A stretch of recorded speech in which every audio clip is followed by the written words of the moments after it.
You ready? Yes, sir. Thank you. Steve Moody, M-O-O-D-Y, City of Springfield Division of Police. Shortly before 8 a.m. this morning, officers responded to 727 Burt Street on a report from a father that he had come here to pick up his 2 children from school, gone inside and found his 2 sons and his wife deceased. Medics did transport one of the 10-year-old sons to Springfield Regional Medical Center, and then he was transported on to Dayton Children's. I know earlier it was reported that he went to Miami Valley, but he went to Dayton Children's. Since that time, I have spoken with Dayton Children's, and he has died. Our preliminary investigation reveals that apparently the mother took the lives of both her sons and then took her own life. You have to understand that this is still a fluid investigation. We've still got a lot of follow-up to do. And the final determination of the deaths will be made by the coroner's office. But all the preliminary information we have at this time lends us to believe that this is a murder-suicide. I'm not going to get into any specifics about caliber of the gun, or, you know, they're all deaths by gunshot wounds. Yes. We've been in close contact this morning with the Springfield City School District, working with them and their crisis team, which is going to these young men's school, elementary school. That's a tragedy for this community this morning and for a family. So with that, you know, if I can answer a question, I will. If I am not going to because of where we're at in the investigation, I'm going to be honest with you and tell you I'm not going to go there. Chief, you know, we had gotten information that the parents were separated at this time. I mean, do you have any indication, did she give any indication that you were aware of? Well, I mean, we're still gathering, we're still talking. We talked originally with Dad. Family members, they're clearly distraught. You know, that'll all be part of the final investigation, and in talking with the coroner, Dr. Richard Marsh, before he makes his final determination.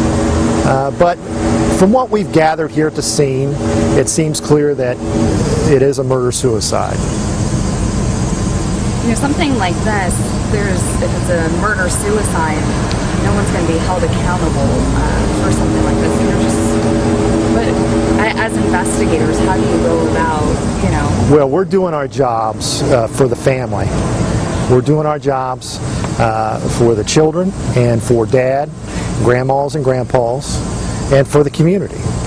That's what the community, expects us to do. We gather the facts objectively and present them. Chief, this has to be a tough case, though, for everybody, just given what happened and that this involves children. It always, when there are children involved, it's always close to all of our hearts. And we have to, like I said, put that aside and serve the family that is impacted by this tragedy right now. You know, the other thing is the community needs to understand this is an isolated incident.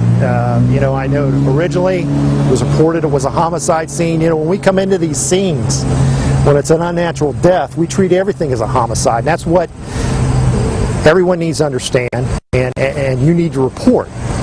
And we work our way back. So that's where we're at. But the community's safe. This is a good neighborhood. It always has been. It's been a hard working class neighborhood for the past 50 to 60 years. Do you have an age of the mother?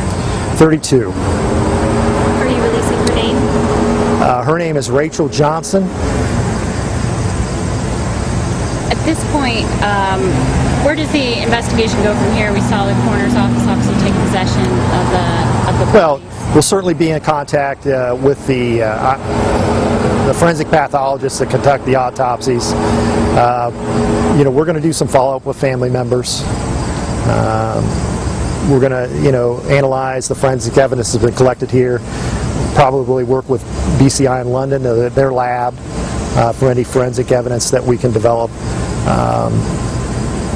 there's still a lot of walking and talking, because I mean, even though there's some finality to this, unfortunately, it's still a homicide investigation. There's still facts we need to present to the coroner's office so Dr. Marsh can make his final determination.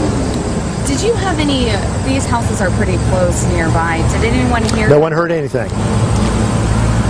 We've already checked with neighbors. Oh, Was there any sort of note or anything that helped lead you to the... I'm not going to go into anything like that. Can you spell the name of the mother? Rachel? Yes. I have it as Rachel. Common spelling, as far as I'm aware. Is there any history of call-outs to this address? None. That I'm aware of. I mean, I haven't looked at that. This house, I mean, we haven't determined that. That's something else we'll look at. the dispatch call had that the mother and the two boys were all in the same bed. Can you? I'm not going to go into details of the scene. Who had custody of the children? Both father and mother did. They were simply separated, but clearly they were doing the best they could for their sons. Dad was, the last conversation that was had last night, he was coming to pick the sons up to get them to school. Chief, just anything else to add about this investigation?